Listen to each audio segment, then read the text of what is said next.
निषाद राज सम्मेलन, मछुआरा सम्मेलन बहुत होते हैं, लेकिन इस बार उज्जैन महाकाल की नगरी में मध्य प्रदेश के मुख्यमंत्री डॉक्टर मोहन यादव निषाद राज सम्मेलन करा रहे हैं। लेकिन लोग पूछ रहे हैं, सर पहले तो आपके सम्मेलन के बारे में बताइए, आपको कैसे मतलब निषाद राज क्यों? देखिए, भगवान राम का अतीत का वो गौरवशाली पृष्ठ याद आता है और कितनी सुंदर भजन अनूप जलोटा जी ने गाया है। कभी कभी भक्तों को भी केवट से काम पड़े, जाना था गंगा पार, प्रभु केवट की नाव चढ़े। कितना सुंदर भजन। और ऐसे में हम निषाद राज जी का वो अतीत का गौरवशाली पक्ष से हमारे मछुआर समुदाय के लोगों के लिए वो गौरवशाली पल है, जिससे सीधे सीधे भगवान राम के काल की याद आती है। और देश की बड़ी आबादी के लिए अगर राज्य की आमदनी का कोई साधन है तो मछली उत्पादन है। ऐसे में हमने अपने निषाद राज सम्मेलन के माध्यम से मछुआरा समुदाय के लिए, उनकी जीवन की बेहतरी के लिए बहुत सारे काम सरकार बनने के बाद चालू किए। मैं तो यशस्वी प्रधानमंत्री को भी धन्यवाद देना चाहूँगा, जिन्होंने पहली बार मछली पालन को बढ़ावा देने के लिए फिशरीज मंत्रालय की स्थापना की। अलग से बना, मतलब अलग से बना है। आज़ादी के बाद पहली बार माननीय प्रधानमंत्री ने उसको इतनी महत्ता दी।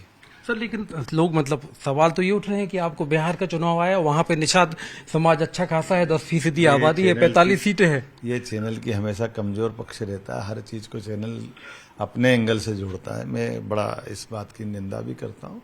हमारे राज्य के अंदर बड़ी आबादी, 28 से ज़्यादा जलाशय है। आज हमारा एडिकेटेड एरिया 55 लाख हेक्टेयर से बढ़कर है। भारत की सभी बड़ी नदियाँ और नदियों का तो मायका है मध्य प्रदेश। 247 से ज़्यादा नदियाँ मध्य प्रदेश से प्रवाहित होती है। सोन नदी बिहार को, गंगा जी की धारा को मजबूत अगर करती है, मुझे गर्व है कि वो अमरकंटक से निकलती है। नर्मदा जी हमको मालूम है गुजरात और राजस्थान को न केवल हरा भरा करती बल्कि जीवन प्रदान करती है।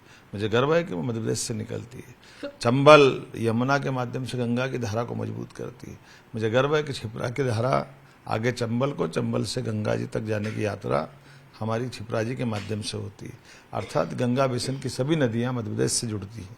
एक एक बड़ी बड़ी नदियां आप देख लीजिए। जब इतनी नदियां, इतने जलाशय है, तो हमारे मछुआरा समुदाय के लोगों के लिए निषाद राज सम्मेलन के माध्यम से सभी प्रकार की सुविधा देते हुए उनके जीवन में क्या बेहतर हो सकता है, इस प्रयास हम कर रहे हैं। ठीक है सर, आप हर चीज का एक धार्मिक नाम दे देते हैं, जैसे मछुआरा सम्मेलन, निषाद राज सम्मेलन। कल आपने ट्रेनिंग संस्थान की बात की मछुआरों की, तो उसका नाम केवट दे दिया।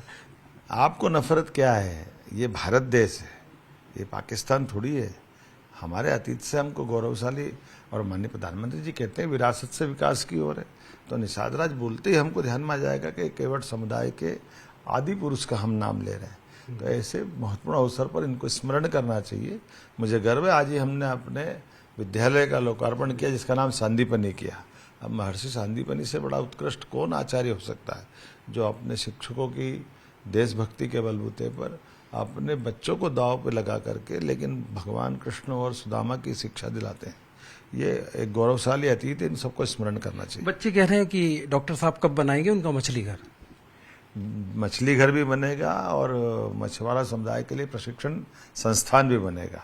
हमारे आज के समय में बहुत अलग अलग प्रकार की नई टेक्नोलॉजी आ गई, इसलिए परंपरागत मछली पालन के साथ साथ एक केज आती है जिसमें 6x6 के आधार पर पूरी तालाब के अंदर बहुत अच्छी उत्कृष्ट जाति की मछलियां पाली जा सकती है, जिसकी मिडिल ईस्ट में बहुत मांग है।